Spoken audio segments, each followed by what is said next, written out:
మీరు అంటున్నారు కదా ఆయన ఇంటర్వ్యూ చూస్తాను ఖచ్చితంగా ఎంత రాత్రి అయినా సరే అని చెప్పానంటే ఆయనలో మీకు అంతగా నచ్చింది ఏంటి? అదే అండి, ఇప్పుడు ఒక టాపిక్ ఉందనుకోండి, ఒక 10 మంది ఒకటి మాట్లాడితే ఈయన ఒకటి మాట్లాడతాడు.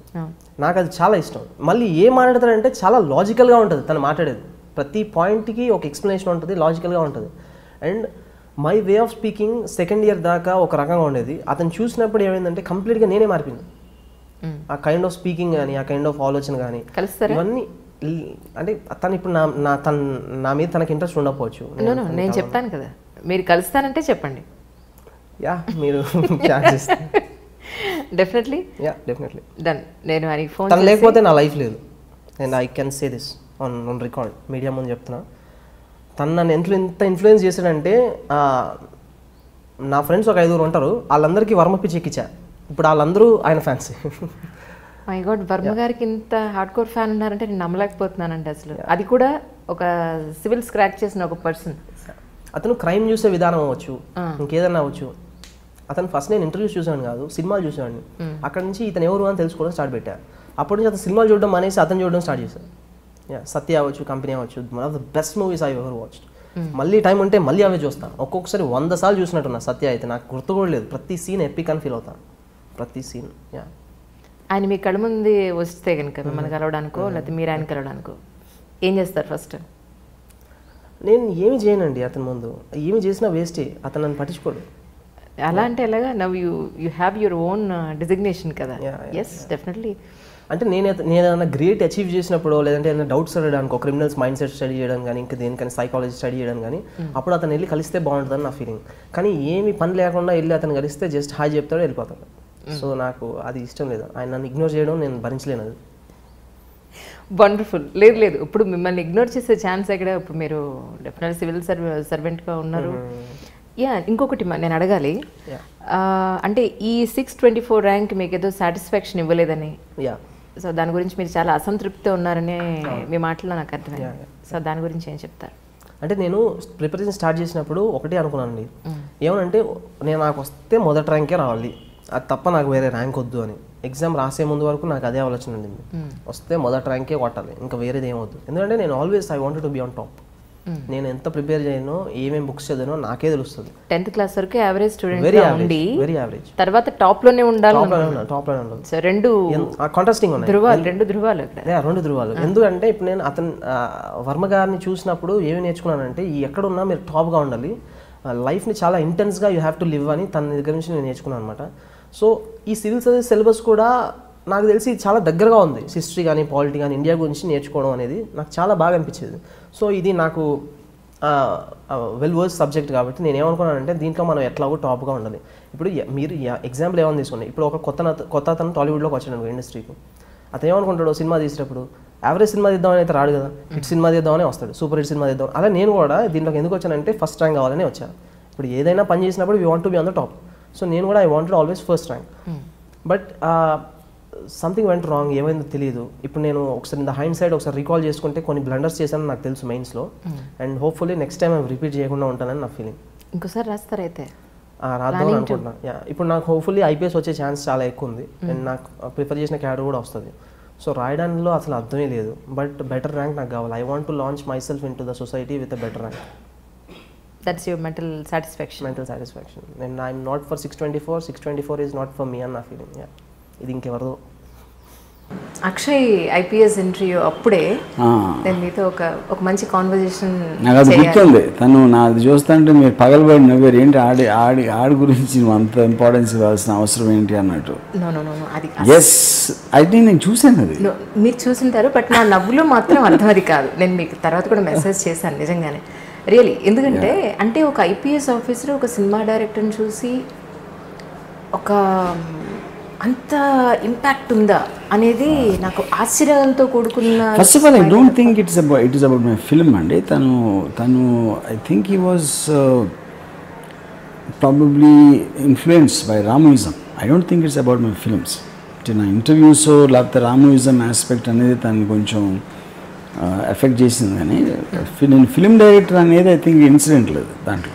ఎందుకంటే నాకు ఆయన చెప్పింది ఏంటంటే ఇంటర్వ్యూలో, రీసెంట్ కూడా నేను ఈ కరోనా సిచ్యువేషన్స్ ఆయన ఉన్న జిల్లాలో ఎలా ఉంది ఏంటి అనేది ఫోన్ చేస్తే, మీ యాక్సెంట్ దిగిపోయారు ఆయన యా అండం కానీ the way speak to the people అసలు యాస్టీస్గా మీ రెప్లికానా అన్నట్టుగా తయారైపోయారు. నేను అనుకున్నా, నేను అడిగాను మీరు అనేది ఎలా అంటే నేను ఒక వైరస్ తను ఇన్ఫెక్ట్ చేసినట్టు అనిపిస్తుంది. మీ ఇన్ఫ్లుయెన్స్ అతని మీద అంత ఉంది. నాకు ఇంటర్వ్యూకి వెళ్ళే ముందు మెయిన్స్ ఇంటర్వ్యూకి వెళ్ళడం అంటే, మెయిన్స్ అయిపోయి ఇంటర్వ్యూకి వెళ్ళడం అంటే it's not a small thing actually. చాలా గొప్ప ఐపీఎస్ ఐఏఎస్ అంటే మనం చాలా ఒక జిల్లా వాళ్ళ చేతిలో ఉంటుంది, జిల్లా ప్రజల జీవితాలు వాళ్ళ చేతిలో ఉంటాయి. అలాంటిది అలాంటి పర్సన్ దానికి ప్రిపేర్ అయ్యే ఒక పర్సన్ మీ సినిమా చూడందే మెయిన్స్ రాయలేదు, మీ సినిమా చూడండి ఇంటర్వ్యూకి వెళ్ళలేదు, మిడ్ నైట్ అయినా సరే 1:30 కైనా మీదొక మూవీ చూసి మీదొక ఇంటర్వ్యూ చూస్తే కానీ ఆయన అటెండ్ కాలేదు. సో అది నాకు చాలా ఆశ్చర్యం అనిపించింది. ఆ పాయింట్లో ఒక సర్ప్రైజింగ్గా నవ్వేనే తప్ప భలేవారే మీరు. కానీ ఇన్ రీసెంట్ టైమ్స్ అండి నేను I been just getting very intrigued. నేనంటే మోస్ట్ ఆఫ్ ది టైం నేను జనరల్ పీపుల్ని కలిసేది ఎయిర్పోర్ట్స్లో, లేకపోతే ఏదో ఫంక్షన్కి వెళ్ళటం అలాంటి చోట. అంటే నా రెగ్యులర్గా నాతో కలిసి పనిచేసే వాళ్ళు కాకుండా బయట వాళ్ళని కలవడం అంటే ఒకటి ఎయిర్పోర్ట్స్లోనూ లేకపోతే అక్కడ జరుగుతుంది. The number of people who come and tell me about మీరు రామ్యూజియం చూసామండి, మీరు ఇంటర్వ్యూ అది చూసాం, ఇది చూసాం అంటే they are getting influence all age groups. అది యంగ్ టీనేజర్స్ ప్రాబ్లీ నా సినిమా ఇప్పుడు చూసుంటారు వాళ్ళు, బట్ ఏదో రెస్టారెంట్కి వెళ్తే all these teenagers will come and take autographs for రామ్యూజియం. క్రెడిట్ గోస్ టు స్వప్న లేకపోతే మీరేనా? స్వప్న తీసింది బయటికి. Whatever you know. Also one more thing is, నాకు మధ్యన ఒక సమ్ చాలా సీనియర్ పోలీస్ ఆఫీసరు ఎక్కడో ఒక ఈవెంట్లో కలిసి ఎవరో పరిచయం చేస్తే ఐ హేట్ యూ అన్నారు. ఎందుకంటే మా ఇంట్లో మా వైఫ్ షీఈ్ ఎడిక్టెడ్ టు రామ్యూజియం. మీ నా ఇష్టం పుస్తకం ఉంటుంది, లివింగ్ రూమ్లో ఉంటుంది, అక్కడ కిచెన్లో ఉంటుంది, డైనింగ్ టేబుల్ ఉంటే డైనింగ్ టేబుల్ దగ్గర ఉంటుంది, బెడ్రూమ్లో ఉంటుంది. అంటే మేము మా ఇంట్లో మిగతా ఫ్యామిలీ మెంబర్స్తో పాటు మీ ఫేస్ కూడా ఉంది. ఏం మాట్లాడినా మీరు ఆర్జీవి ఏమన్నారంటే మీకు మిమ్మల్ని కోట్ చేస్తూ ఉంటుంది. అందుకని మా ఫ్యామిలీ మొత్తానికి చిరాకు వచ్చేసింది మీ మీద. మా ఆవిడకి మీ మీద ఉన్న ఇష్టం మొదలని చెప్పారు. ఓకే, ఏంటి అంటే మీరు అంటున్నారు కదా ఆయన ఇంటర్వ్యూ చూస్తాను ఖచ్చితంగా ఎంత రాత్రి అయినా సరే అని చెప్పానంటే, ఆయనలో మీకు అంతగా నచ్చింది ఏంటి? అదే అండి, ఇప్పుడు ఒక టాపిక్ ఉందనుకోండి, ఒక 10 మంది ఒకటి మాట్లాడితే ఈయన ఒకటి మాట్లాడతాడు. నాకు అది చాలా ఇష్టం. మళ్ళీ ఏం మాట్లాడతాడంటే చాలా లాజికల్గా ఉంటుంది తను మాట్లాడేది. ప్రతి పాయింట్కి ఒక ఎక్స్ప్లెనేషన్ ఉంటుంది, లాజికల్గా ఉంటుంది. And my way of speaking second year దాకా ఒక రకంగా ఉండేది. అతను చూసినప్పుడు ఏమైందంటే కంప్లీట్గా నేనే మారిపోయింది. ఆ కైండ్ ఆఫ్ స్పీకింగ్ కానీ, ఆ కైండ్ ఆఫ్ ఆలోచన కానీ, ఇవన్నీ అంటే తను ఇప్పుడు నా మీద తనకి ఇంట్రెస్ట్ ఉండకపోవచ్చు. నేను చెప్తాను కదా, మీరు కలుస్తానంటే చెప్పండి. యా, మీరు డెఫినెట్లీ డన్. నేను ఆయనకి ఫోన్ తను లేకపోతే నా లైఫ్ లేదు. And I can say this on record, media ముందు చెప్తున్నా. తను నన్ను ఎంత ఇన్ఫ్లుయెన్స్ చేశాడంటే, నా ఫ్రెండ్స్ ఒక 5 ఉంటారు, వాళ్ళందరికీ వర్మ పిచ్చి ఎక్కించా. ఇప్పుడు వాళ్ళందరూ ఆయన ఫ్యాన్స్. మై గాడ్, వర్మ గారికి ఇంత హార్డ్ కోర్ ఫ్యాన్ ఉన్నారంటే నేను నమ్మలేకపోతున్నానండి అసలు. అది కూడా ఒక సివిల్ స్క్రాచ్ చేసిన ఒక పర్సన్. అతను క్రైమ్ చూసే విధానం అవ్వచ్చు, ఇంకేదన్నా అవ్వచ్చు. అతను ఫస్ట్ నేను ఇంటర్వ్యూస్ చూసాను కాదు, సినిమాలు చూసాను. అక్కడ నుంచి ఇతను ఎవరు అని తెలుసుకోవడం స్టార్ట్ పెట్టా. అప్పటి నుంచి అతను సినిమాలు చూడడం అనేసి అతను చూడడం స్టార్ట్ చేశాను. సత్య అవ్వచ్చు, కంపెనీ అవ్వచ్చు, one of the best movies I ever watched. మళ్ళీ టైం ఉంటే మళ్ళీ అవే చూస్తాను. ఒక్కొక్కసారి 100 సార్లు చూసినట్టున్నా. సత్య అయితే నాకు గుర్తు కూడా లేదు. ప్రతి సీన్ ఎపిక్ అని ఫీల్ అవుతాను, ప్రతి సీన్. ఆయన మీ కళ్ళ ముందు వస్తే కనుక మిమ్మల్ని కలవడానికో లేకపోతే మీరు ఆయన కలవడానికో ఏం చేస్తారు ఫస్ట్? నేను ఏమి చేయనండి అతని ముందు. ఏమి చేసినా వేస్టే, అతను నన్ను పట్టించుకోడు. అలా అంటే ఎలాగా? Now you have your own designation కదా. Yes, definitely. అంటే నేను ఏదైనా గ్రేట్ అచీవ్ చేసినప్పుడు, లేదంటే ఏదైనా డౌట్స్ అడగడానికి, ఒక క్రిమినల్స్ మైండ్ సెట్ స్టడీ చేయడం కానీ, ఇంకా దేనికని సైకాలజీ స్టడీ చేయడం కానీ, అప్పుడు అతను వెళ్ళి కలిస్తే బాగుంటుందని నా ఫీలింగ్. కానీ ఏమి పని లేకుండా వెళ్ళి అతను కలిస్తే జస్ట్ హాయ్ చెప్తాడు, వెళ్ళిపోతాడు. సో నాకు అది ఇష్టం లేదు. ఆయన నన్ను ఇగ్నోర్ చేయడం నేను భరించలేను. అది వండర్ఫుల్. లేదు, ఇప్పుడు మిమ్మల్ని ఇగ్నోర్ చేసే ఛాన్స్ ఎక్కడ? ఇప్పుడు మీరు డెఫినెట్లీ సివిల్ సర్వెంట్గా ఉన్నారు.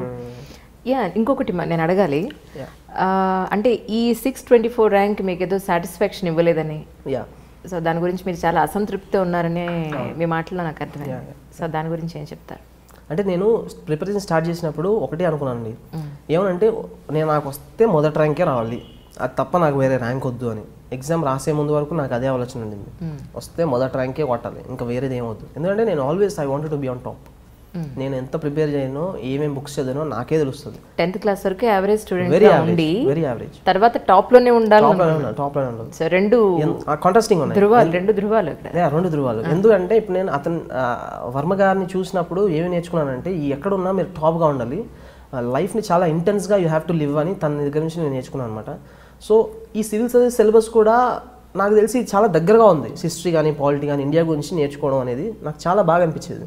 సో ఇది నాకు వెల్ వర్స్ సబ్జెక్ట్ కాబట్టి నేను ఏమనుకున్నానంటే, దీంట్లో మనం ఎట్లాగో టాప్గా ఉండాలి. ఇప్పుడు మీరు ఎగ్జాంపుల్ ఏమని తీసుకోండి, ఇప్పుడు ఒక కొత్త అతను టాలీవుడ్లోకి వచ్చాడు ఇండస్ట్రీకి. అతను ఏమనుకుంటాడు, సినిమా తీసేటప్పుడు యావరేజ్ సినిమా తీద్దామని అయితే రాడు కదా, హిట్ సినిమా తీద్దామని వస్తాడు, సూపర్ హిట్ సినిమా తీద్దాం. అలా నేను కూడా దీంట్లోకి ఎందుకు వచ్చానంటే, ఫస్ట్ ర్యాంక్ కావాలని వచ్చాను. ఇప్పుడు ఏదైనా పని చేసినప్పుడు we want to be on the top. So నేను కూడా I wanted always first rank. But something went wrong, ఏమైందో తెలియదు. ఇప్పుడు నేను ఒకసారి ఇన్ ద హైండ్ సైడ్ ఒకసారి రీకాల్ చేసుకుంటే కొన్ని బ్లండర్స్ చేశానని నాకు తెలుసు మెయిన్స్లో. And hopefully next time repeat చేయకుండా ఉంటానని నా ఫీలింగ్. ఇంకోసారి రాస్తారైతే రాద్దామని అనుకుంటున్నా. ఇప్పుడు నాకు హోప్ఫుల్లీ ఐపీఎస్ వచ్చే ఛాన్స్ చాలా ఎక్కువ ఉంది. అండ్ నాకు ప్రిఫర్ చేసిన క్యాడర్ కూడా వస్తుంది. సో రాయడంలో అసలు అర్థమే లేదు. బట్ బెటర్ ర్యాంక్ నాకు కావాలి. I want to launch my self in to the society with a better rank. That's your mental satisfaction. Mental satisfaction. And I'm not for 624. 624 is not for me అన్న feeling. ఇది ఇంకెవరిదో.